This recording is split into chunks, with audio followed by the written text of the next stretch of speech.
Bismillahirrahmanirrahim. Assalamualaikum warahmatullahi wabarakatuh. Perkenalkan, saya Ikram Maulana Putra, NIM J1A1200035 dari kelas Kesmas A.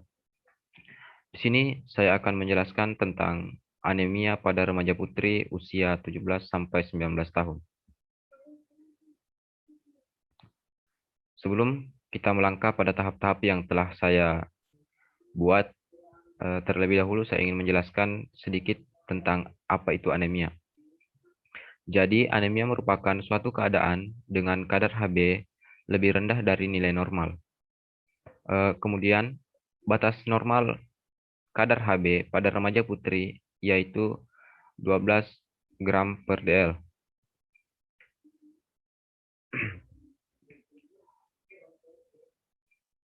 Kemudian, melangkah pada penyebab anemia. Yang pertama itu kurangnya asupan nutrisi atau zat besi. Ini sangat berpengaruh pada kadar Hb ketika suatu kondisi kita memiliki kekurangan zat besi. Kemudian yang kedua yaitu kerusakan sel darah merah dan produksi sel darah merah yang kurang banyak. Dan yang terakhir yaitu terjadinya pendarahan yang berlebihan. Pendarahan yang berlebihan dimaksud sini seperti menstruasi, infeksi cacing tambang, dan malaria. Kemudian, mengapa remaja putri lebih mudah terkena anemia? Yang pertama itu kurangnya konsumsi makanan yang mengandung zat besi, seperti daging, ikan, hati, tempe, sayur berwarna hijau tua, dan lain-lain. Kemudian yang kedua yaitu mengalami menstruasi setiap bulan. Jadi remaja yang mengalami menstruasi setiap bulan itu sangat rentan terkena anemia. Jadi itulah alasan mengapa remaja putri lebih mudah terjangkit anemia. Kemudian dampak anemia. Dampak anemia yaitu yang pertama yaitu mengakibatkan muka pucat, yang kedua yaitu daya tahan tubuh menurun sehingga mudah terserang penyakit, yang keempat yaitu mempengaruhi konsentrasi dan prestasi belajar, dan yang terakhir yaitu mengganggu pertumbuhan sehingga tinggi badan tidak mencapai optimal. Jadi bisa kita lihat ada 4 dampak anemia secara umum yang sangat berpengaruh pada tubuh kita. Kemudian, tanda-tanda dan gejala terjangkit penyakit anemia. Yang pertama yaitu bisa kita lihat, yang pertama itu perasaan mudah lelah, lemah, letih, lesu, dan lalai, atau biasa kita singkat dengan 5L. Kemudian yaitu yang kedua, sering pusing, sakit kepala, mengantuk. Yang ketiga yaitu pandangan berkunang-kunang dari posisi jongkok ke posisi berdiri. Dan yang terakhir, mata, bibir, lidah, kulit, dan telapak tangan menjadi pucat. Nah, kita melangkah pada tahap yang keenam, yaitu cara mencegah dan mengobati anemia. Yang pertama yaitu makan makanan yang mengandung zat besi. Pada makanan unsur hewani seperti daging, ikan, ayam, hati, dan telur. Kemudian pada unsur nabati bisa mengkonsumsi sayuran berwarna hijau tua, kacang-kacangan, dan tempe. Kemudian mengkonsumsi sayur-sayur dan buah-buahan. Sayur-sayur dan buah-buahan yang dimaksud di sini yaitu yang mengandung vitamin C seperti daun katuk, daun singkong, bayam, jambu, tomat, jeruk, dan nanas. Di mana memiliki manfaat untuk meningkatkan penyerapan zat besi dalam usus. Kemudian yang ketiga yaitu menambah zat besi dalam tubuh. Nah, kita perlu menambah zat besi dalam tubuh kita dengan cara yang pertama yaitu minum tablet tambah darah. Kemudian yang kedua, tablet tambah darah itu dianjurkan eh, agar diminum 1 tablet setiap hari selama menstruasi, khusus bagi wanita.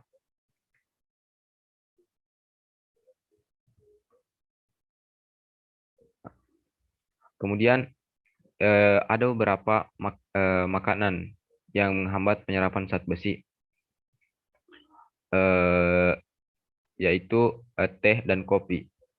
Mengapa? Karena teh dan kopi mengandung tanin yang dapat menghambat penyerapan zat besi dalam tubuh. Jadi bagi eh, remaja putri yang terjangkit anemia, untuk tidak mengkonsumsi atau meminum kopi atau teh selama masa anemia.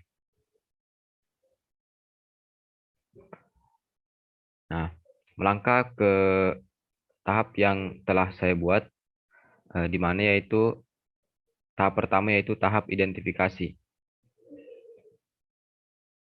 Di sini bisa kita lihat ada 40% penyakit anemia, 30% normal, 28% gizi kurang, 2% obesitas. Data identifikasi ini saya ambil berdasarkan hasil scoring pada Kesmas A. Nah, mungkin lebih jelasnya akan saya jelaskan di tahap prioritas ini. Nah, pada tahap prioritas ini saya membagi menjadi 4, di mana yang pertama yaitu responden yang saya prioritaskan yaitu mahasiswa.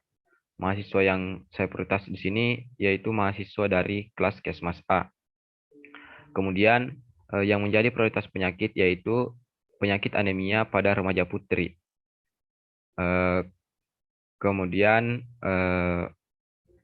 pada proses ini menggunakan teknik scoring, di mana seperti pada slide di identifikasi tadi, saya menggunakan teknik scoring dengan mengumpulkan beberapa data penyakit yang ada pada kelas Kesmas A.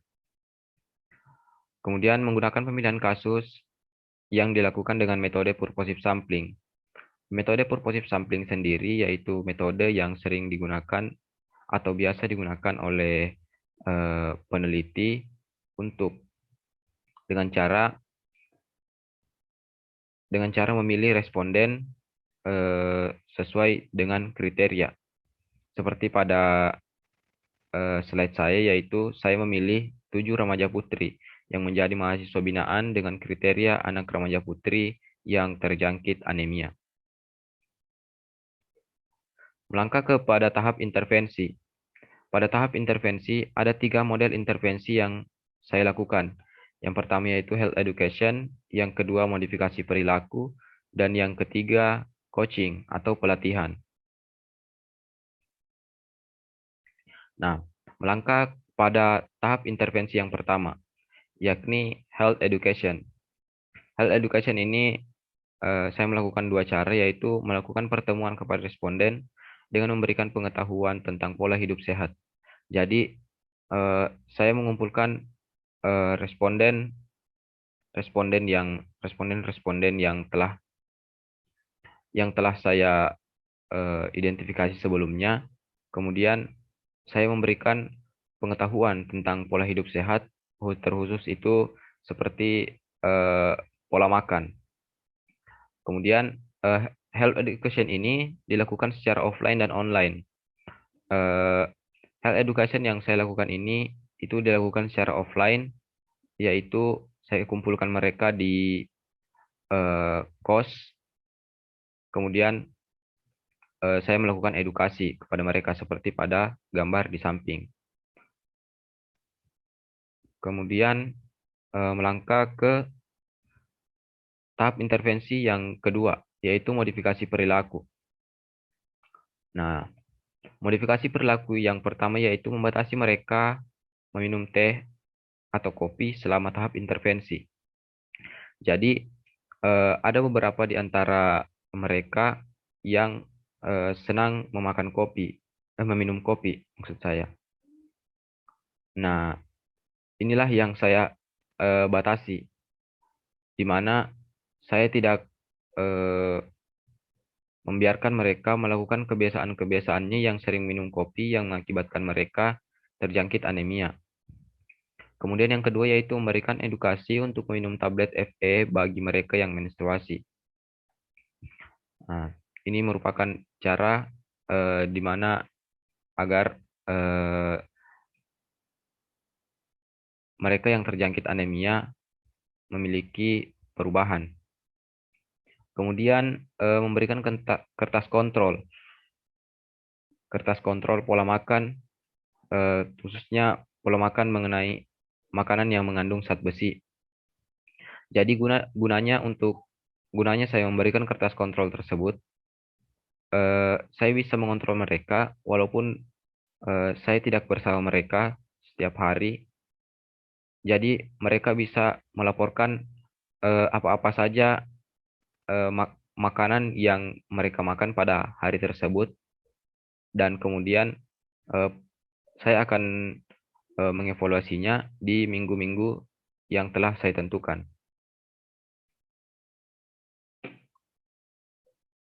Kemudian pada tahap intervensi yang terakhir yaitu coaching. Yang pertama, sebelumnya tahap coaching ini belum saya lakukan karena eh, tahap coaching ini bisa dilakukan pada minggu ketiga setelah proses proses intervensi yang kedua. Ketika intervensi yang kedua tidak berhasil, maka akan saya lakukan coaching. Nah, di mana ada dua cara, yakni yang pertama yaitu membimbing dan mengajarkan cara memilih, mengolah, dan menyajikan makanan. Kemudian yang kedua, pelatihan pada keluarga responden. Nah, pelatihan pada keluarga responden juga tidak bisa saya eh, lakukan 100% karena target yang saya edukasi merupakan mahasiswa yang notabene-nya kita ketahui bersama bahwa mahasiswa merupakan eh, rata-rata anak perantau yang jauh dari keluarganya. Kemudian, nah, ini merupakan dokumentasi hasil intervensi yang telah saya lakukan, di mana pada gambar pertama menunjukkan seorang remaja putri yang meminum tablet FE. Kemudian yang kedua yaitu menu makanan yang menurut saya sudah baik. Kemudian gambar ketiga yaitu tahap edukasi dari minggu awal yang saya lakukan. Nah, sampai kepada tahap evaluasi. Bisa kita lihat pada diagram-diagram yang telah tertera, di mana yang pertama yaitu eh, usia responden saya yang saya evaluasi, yaitu usia 17, 18, 19, usia 17 sampai 19 tahun. Kemudian eh, hasil evaluasi yang telah saya lakukan yaitu dengan membuat kuesioner online. Kuesioner online gunanya saya ingin mengetahui apakah intervensi-intervensi yang telah saya lakukan secara offline itu diterima baik oleh mereka atau dipahami. Nah, setelah saya memberikan kuesioner online, ternyata eh, intervensi yang telah saya lakukan di awal itu sudah termasuk berhasil karena seperti yang kita lihat pada tabel, pengetahuan remaja putri tentang anemia itu sudah mencapai 87,5%, sedangkan yang tidak mengetahui hanya satu orang, di mana range-nya itu 12,5%. Nah, ini menandakan bahwa apa yang telah saya intervensi kepada mereka berhasil. Nah, di sini rangkumannya yaitu yang pertama, setelah intervensi, mereka sudah mengetahui tentang anemia. Kemudian yang kedua, masih ada yang belum mengetahui namun akan dilanjutkan pada tahap intervensi lagi. Nah, ini pada poin kedua kan eh, saya bagi mereka yang belum paham tentang apa itu anemia. Nah, selanjutnya saya akan melakukan intervensi selanjutnya yaitu coaching. Namun eh, karena waktu juga singkat, jadi eh, saya belum bisa melakukan teknik coaching tersebut, intervensi coaching tersebut. Slide selanjutnya yaitu evaluasi mengenai sikap remaja putri. Nah, bisa kita lihat pada diagram-diagram yang telah tertera, di mana sikap remaja putri itu sudah berubah karena ada beberapa pertimbangan yang telah saya lihat, yang saya rangkum ada 3 poin, yaitu mereka mengetahui pentingnya mengonsumsi makanan yang mengandung zat besi seperti pada diagram diagram pertama. Range pada diagram pertama di mana mereka sangat setuju untuk mengonsumsi makanan yang mengandung zat besi. Kemudian yang kedua yaitu mengetahui makanan-makanan yang bergizi. Nah, di sini mereka sudah mengetahui makanan-makanan apa saja yang eh, patut dikonsumsi untuk menghindari atau mencegah penyakit anemia. Kemudian yang ketiga yaitu mereka tidak mendiamkan gejala anemia. Nah, seperti pada eh, diagram ketiga, di mana yaitu eh, pendapat mereka bahwa setelah mereka mengetahui tentang bahaya anemia, mereka tidak akan mendiamkannya. Mereka akan memeriksanya ke dokter dan spesialis-spesialis yang lain. Nah, sampai kepada tahap kesimpulan. Berdasarkan hasil evaluasi dari keseluruhan tahap yang saya lakukan, saya menarik kesimpulan yang pertama yaitu pengetahuan pada remaja putri tentang anemia sudah mengalami perubahan yang baik. Kemudian yang kedua, sikap remaja putri pada hasil evaluasi online sudah berubah dengan baik. Kemudian yang ketiga, kegiatan ini akan berlanjut karena tahap pelatihan belum dilakukan. Nah, seperti yang saya katakan tadi, eh, beberapa tahap-tahap yang telah saya buat itu tahap coaching belum saya lakukan. Mengapa? Karena eh, untuk mengubah perilaku seseorang, khususnya penyakit anemia, itu tidak bisa kita mengubah perilakunya secara langsung. Namun perlu ada beberapa tahap-tahap eh, yang memang harus kita lakukan dalam rentan waktu yang cukup lama untuk mengubah kebiasaan-kebiasaan mereka. Contoh kecilnya, mengubah kebiasaan mereka agar tidak sering meminum kopi. Nah, itulah hasil penjelasan dari saya. Lebih dan kurangnya mohon dimaafkan. Billahi taufiq wal hidayah. Wassalamualaikum warahmatullahi wabarakatuh. Tetap sehat. Salam sehat untuk kita semua.